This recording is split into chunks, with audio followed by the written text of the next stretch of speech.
Olá amigos, estamos de volta para mais um episódio da série Pelos Caminhos do Evangelho.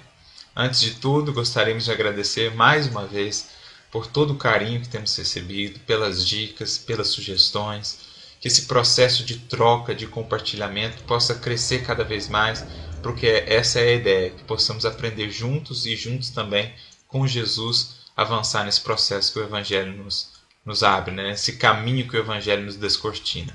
Então que Jesus nos inspire sempre. E hoje nós vamos refletir sobre uma fala do Mestre que está narrada no capítulo 4 do Evangelho de Mateus, no contexto das tentações no deserto. Claro que essas tentações são muito mais simbólicas do que eminentemente reais ali, né? Elas nos trazem uma informação muito mais alegórica do que qualquer outra coisa. Mas nós gostaríamos de extrair uma dessas frases, uma das falas de Jesus, e trazê-la para o contexto da nossa vida. Porque essa fala, ou das três falas que Jesus tem aqui nesse momento das tentações do deserto, elas são falas que Jesus retoma do Antigo Testamento. E se ele as retoma é porque elas têm alguma importância para a nossa vida espiritual. E a que nós vamos conversar hoje aqui é a primeira delas, que está em Deuteronômio, capítulo 8, versículo 3, e também em Mateus, capítulo 4, versículo 4. Então eu vou ler aqui e aí a gente comenta um pouquinho. Diz lá o texto, ou diz o Mestre: não somente de pão viverá o homem, mas de toda palavra que sai da boca de Deus. O primeiro ponto a gente refletir aqui é perceber que era muito comum, sobretudo no Antigo Testamento, esta questão da antropomorfização de Deus, né? Então, quando o texto diz que Deus tinha boca, naturalmente que nós não vamos entender, com a visão que nós já temos hoje do Criador, que ele tem a boca, ou voz, enfim, que ele se assemelha a nós. Mas era uma maneira, isso era uma característica da língua hebraica muito concreta, de transmitir verdades espirituais utilizando-se elementos ou analogias mais próximas de nós, né, para que a gente pudesse entender melhor. Então, esta palavra que sai da boca de Deus, na verdade, está representando aqui o estudo das leis espirituais que nos regem, né, a busca pela comunhão com a sabedoria divina, a inspiração para a ação na nossa vida. É isso que Jesus está falando. E ele está fazendo uma analogia com o nosso corpo físico. Porque nós sabemos que, sem o alimento necessário, brevemente o nosso corpo fica sem as forças necessárias para a sua atuação, para o seu trabalho, para as suas realizações aqui na matéria. Então o alimento é algo necessário para que tenhamos a força adequada para as realizações a que nos propomos aqui na matéria. Sem ele, o nosso corpo atrofia, as nossas forças se esvaem e nós não conseguimos atuar de maneira propícia, de maneira profícua na nossa existência. O que Jesus está dizendo é que isso vale também para o espírito. Assim como o corpo, o espírito também precisa de alimento. Sem esse alimento, o espírito, vamos dizer, fica frágil, fica sem forças para realizar o trabalho que lhe compete. Qual trabalho é este? O trabalho de renovação de hábitos, de sentimentos, enfim, o trabalho de autoiluminação.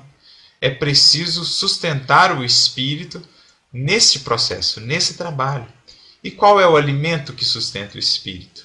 Jesus está dizendo: a palavra que sai da boca de Deus, ou seja, o estudo sobre as leis divinas, o estudo sobre os conhecimentos superiores, a busca por adentrar na sabedoria de Deus, por meditar nestes ensinamentos. Isto é o alimento para a nossa alma. Isso é muito importante, porque quantas vezes no caminho espiritual nós nos descuramos disso e depois não entendemos porque estamos com a vontade fragilizada, estamos, vamos dizer, não tão bem, não tão fortes, fortalecidos para vencer as dificuldades, os obstáculos, para renovar hábitos, posturas. Se não estamos tendo esta força, é preciso atentar se estamos de fato alimentando o nosso espírito. Se temos cultivado o estudo metódico do Evangelho, ou de conhecimentos superiores espirituais que são essenciais para a jornada espiritual, porque é isso que nos mantém conectado com as forças superiores. Sem isso, o nosso espírito ou a nossa vontade se fragiliza, o nosso espírito se torna fraco em termos da força necessária, que a gente sabe é essencial para a mudança. Sem essa força, sem esse alimento, nós não conseguiremos fazer essa mudança que exige de nós muita determinação e muita vontade. Então Jesus está falando aqui, veja, se vocês gastam tanto tempo cuidando do corpo, buscando aquilo que é essencial para manter o corpo saudável e tudo mais, sendo o corpo transitório, imagina o quanto não nos compete zelar e cuidar do nosso espírito, que é o que de fato somos, a nossa realidade imperecível. O quanto não devemos investir nisso, o quanto não devemos estar atentos ao cuidado para com o nosso espírito. Então é isso que o mestre está falando. E é importante percebermos isso, perceber também que o estudo não é apenas uma atividade, sobretudo dos valores do espírito, não é apenas uma atividade intelectiva ou cognitiva. Quando nós estudamos, passa-se, em termos espirituais, muito mais do que apenas a absorção ou, vamos dizer, a memorização de alguma coisa. Emmanuel, no capítulo 4 do livro Pensamento e Vida, intitulado justamente Instrução, Emmanuel vai dizer que o livro funciona como um imã.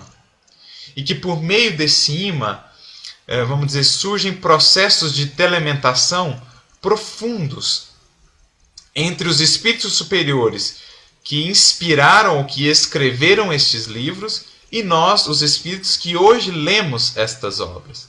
Então, na verdade, Emmanuel diz lá neste capítulo que quando nós estamos lendo um livro, nós estamos nos conectando a imensas distâncias no espaço e no tempo aos espíritos superiores que inspiraram aquele livro, que escreveram aquele livro.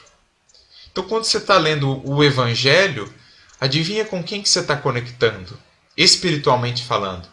Você está criando uma conexão mental, pelas vias do pensamento e do sentimento, aos espíritos que são os personagens disso aqui. Então você está se conectando com o próprio Cristo, com o sentimento, o pensamento dele, aonde quer que ele esteja.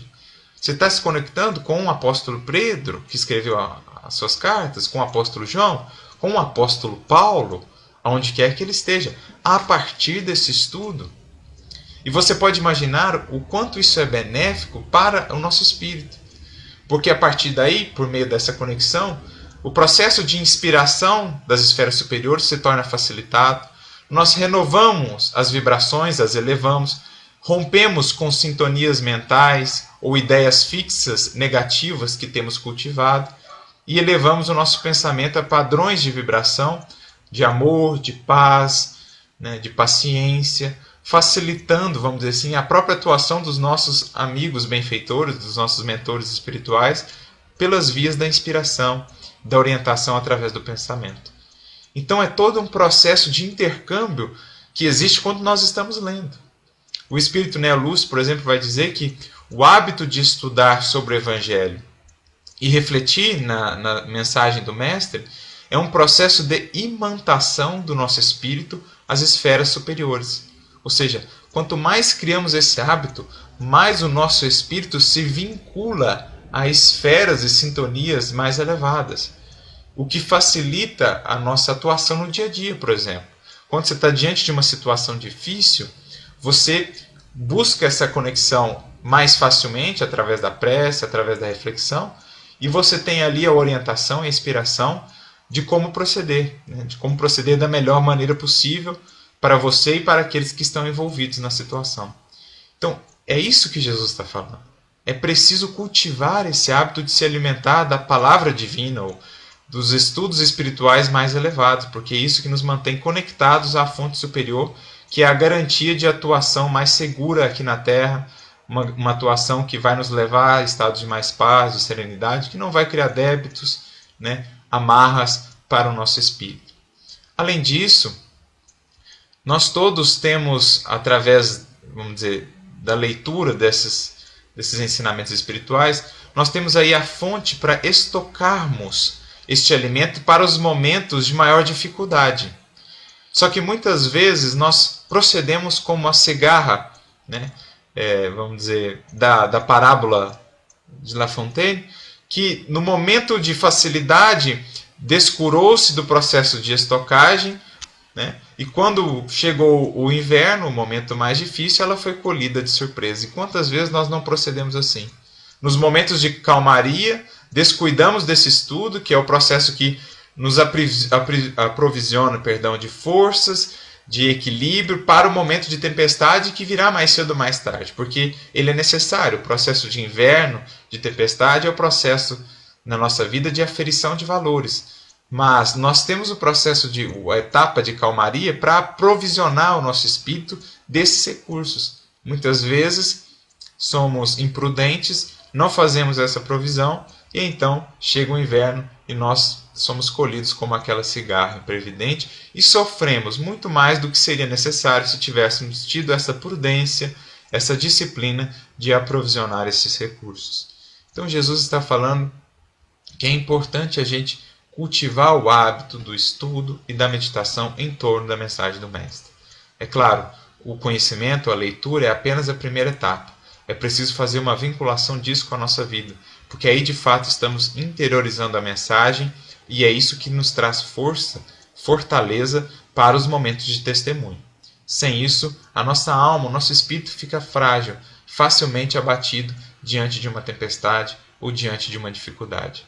Então, é esta reflexão que Jesus está falando. Se nós gastamos tanto tempo, investimos tanto no cuidado com o nosso corpo, que deve existir, é importante, imagina o quanto não devemos investir no cuidado, na alimentação e na sustentação do nosso espírito. Temos hoje tudo isso às nossas mãos. O estudo do Evangelho, à luz da doutrina espírita, é verdadeiramente esse pão que chega até nós de maneira gratuita, não nos custa nada. Basta que investamos nisso e certamente nosso espírito estará fortalecido, preparado para os momentos de testemunho que fazem parte do processo de evolução. Então era isso que nós gostaríamos de refletir, que Jesus nos auxilie nesse processo, a mantermos firmes no estudo, a mantermos firmes na busca pela vivência de tudo que temos aprendido e certamente conseguiremos passar pelos obstáculos que a vida nos traz de maneira mais segura, serena e confiante. Então que Deus abençoe a todos nós e que a paz do Mestre esteja com todos. Fiquem com Deus.